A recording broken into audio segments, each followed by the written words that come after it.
Hello friends, नमस्कार। आज के इस वीडियो में बात करेंगे कि ज़मीन रजिस्ट्री को लेकर के जो है कुछ नया नियम बदल चुका है। जैसे आप पहले जिस प्रकार से ज़मीन रजिस्ट्री कराने जाते थे वैसे अब नहीं रहा। अब इसमें आपको कुछ नियमों को जो है चेंज किया गया, बदला गया है। तो वो जानकारी आपके लिए बेहद ज़रूरी है कि क्या नियम बदला है, कैसे आपको अब रजिस्ट्री होगा और क्या कुछ वहाँ पे आपसे पूछा जाएगा। अब आसान है ज़मीन रजिस्ट्री कराना या पहले आसान था, ये सारा जानकारी आपके लिए बेहद ज़रूरी है। तो वीडियो में आप शुरू से लेकर के लास्ट तक बने रहे, शुरू से लेकर के लास्ट तक वीडियो को सुने, समझे, देखें तो आपको संपूर्ण जानकारी मिल जाएगी। और अगर कहीं आप रजिस्ट्री कराने जाते हैं या फिर कराने वाले हैं, भविष्य में भी आप कराएंगे, तो वो जानकारी आपके लिए बेहद ज़रूरी है। तो वीडियो को चलिए शुरू करते हैं। सबसे पहले जानते हैं कि जो सबसे पहले यदि आप ज़मीन रजिस्ट्री कराने जाते थे तो ख़रीदार हो या फिर विक्रेता हो, दोनों को जो वहाँ पे रजिस्ट्रार के द्वारा पूछा जाता था कि जो है आपने जो है ज़मीन का टोटल पैसा प्राप्त कर लिया है या नहीं। जो ज़मीन बेचता था, बेचने वाला को, विक्रेता को पूछा जाता था कि जो आपने कितना ज़मीन बेचा और आपने पैसा प्राप्त कर लिया है या नहीं, इतना ही पूछा जाता था सब रजिस्ट्रार के द्वारा।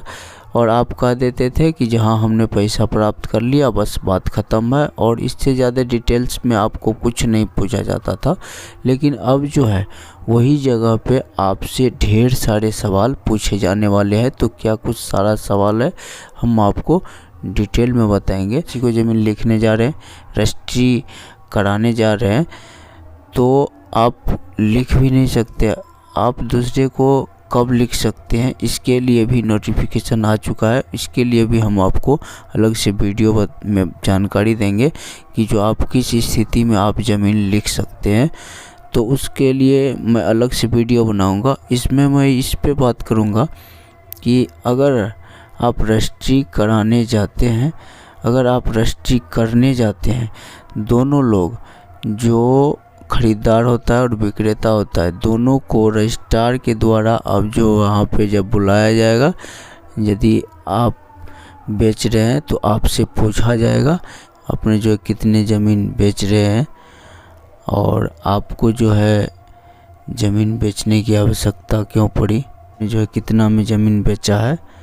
मान लीजिए अगर आपने 15 लाख में ज़मीन बेचा है तो आपको दिखाना पड़ेगा, उसका सबूत दिखाना पड़ेगा कि वो पैसा जो है आपने कहाँ से और कौन सी अकाउंट में लिया है, उसका आपको स्टेटमेंट दिखाना पड़ेगा। या फिर आपने चेक लिया है या कैश तो यहाँ पे नहीं चलने वाला है। अब जो है कैश का मामला ही ख़त्म कर दिया गया है। कैश आप 20,000 से ज़्यादा नहीं ले सकते हैं। अगर आप ज़मीन बेचे हैं तो आप 20,000 से ज़्यादा कैश नहीं ले सकते हैं। आपको ऑनलाइन पेमेंट ही करना सही रहेगा। उसका सबूत आप दे नहीं पाएंगे और वो वहाँ पे मौखिक माना नहीं जाएगा कि जो आपने जो है कैश में 15 लाख रुपए लिया है, ये माना नहीं जाएगा। इसीलिए आपको ज़्यादा से ज़्यादा बेटर रहेगा कि जो आप जो ऑनलाइन ट्रांजैक्शन करें, आपको जो है आप अपना अकाउंट में ही पैसा लें ऑनलाइन और उसका जो है स्टेटमेंट निकाल के वहाँ पे दिखाए। ये तो हो गया बेचने वाले का। और ख़रीदने वाला जो है, यदि आपने ज़मीन ख़रीदा है तो 15 लाख में अगर आपने ख़रीदा है तो आपने 15 लाख रुपए जो है कहाँ से लाए। 15 लाख रुपए जो है आपके अकाउंट से ट्रांसफ़र होना चाहिए। 15 लाख का आपको जो आपने जो ट्रांसफ़र किया है उसका आपको भी स्टेटमेंट दिखाना पड़ेगा।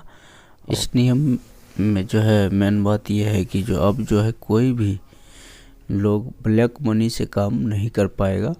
अब जो है आपको शो करवाना होगा अपने अकाउंट में कि जो हमने ये 15 लाख 20 लाख का संपत्ति ख़रीदा है या हमने संपत्ति इतना में बेचा है, वो हमारा ये पैसा है। ये आपको अकाउंट से शो करवाना होगा, स्टेटमेंट दिखाना होगा। ये सरकार की नज़र में होनी चाहिए। ये आप जो है ब्लैक मनी जैसे कैश के रूप में कारोबार नहीं कर सकते हैं। इसीलिए सरकार ने ऐसा किया है कि जो इस तरीके से ब्लैक मनी का जो है साफ होगा। ब्लैक मनी जो है इस तरीके से ब्लैक मनी के द्वारा कारोबार नहीं होगा। जो भी आप करेंगे आप जो है वाइट मनी से कर पाएंगे। कैश में जो आप नहीं जो है 20,000 से ज़्यादा ले पाएंगे और ना ही कोई लोग 20,000 से ज़्यादा कैश जो है आपको दे पाएंगे। अगर 20,000 से ज़्यादा की संपत्ति होगी तो वो जो है आपको ऑनलाइन पेमेंट ही करना होगा। यही था नया नियम, यही है बदलाव। तो आशा करता हूँ कि वीडियो पसंद आए हो। वीडियो पसंद आई तो वीडियो को एक लाइक जरूर कीजिएगा। इस तरह के नए अपडेट के लिए, इस तरह का नए नोटिफिकेशन के लिए, इस तरीके की नई जानकारी के लिए हमारे इस यूट्यूब चैनल को सब्सक्राइब कीजिएगा। तो फिर मिलेंगे इसी तरह के नए वीडियो में, तब तक के लिए जय हिंद।